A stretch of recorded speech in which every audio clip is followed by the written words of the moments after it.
Welcome to this edition of the Rhody Reporter. I'll be your host for the segment, Mark Zakaria. Since the COVID-19 pandemic was declared last year, everyone has witnessed a rush by government at all levels to do something. At the outset, there was more misinformation than credible truth on subjects of virus, its dangers, and the best practices to prevent its spread. What was government's response to that situation? Why, shred the Bill of Rights and race forward wherever that path led. Okay. People panic in a crisis, and none more so than politicians. But now that there's the benefit of some hindsight, should there not be better judgment on display? Actually, your cynical Rhody Reporter believes that better judgment is on display. The question is, better by whose standards? As May broke across the ocean state, the federal CDC released guidance that indicated 16-year-olds and older teens could safely take the vaccines. So there was another rush to do something. High schools across the state began to set up teen vax clinics, and the State Board of Health was quick to tell high schoolers that they could make their own choices about vaccination without parental consultation. Wait, hasn't CDC consistently asserted that teens and children are least likely to contract COVID and far less likely to spread it? Did anyone in government stop to consider parental rights in all this? Time was the nuclear family was the foundation of all social order. Oh, that's okay, said our Department of Health.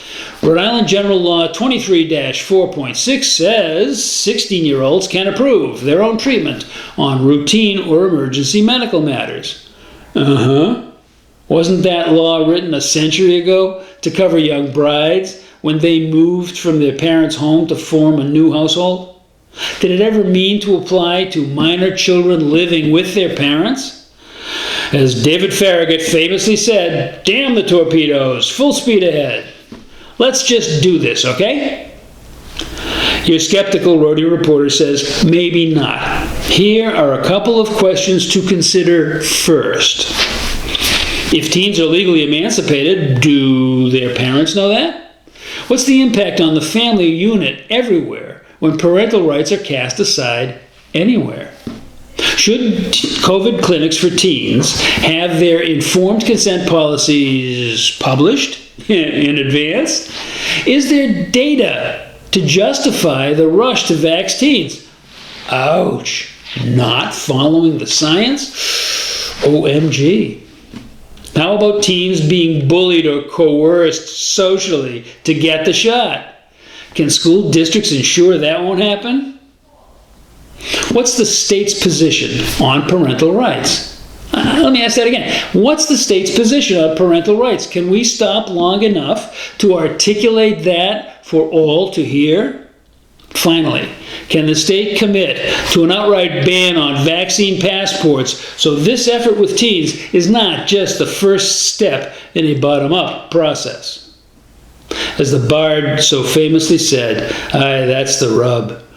This whole teen vaccine mess is a plain example of state government as a deaf, dumb, and blind agency running headlong towards centralized control of everything.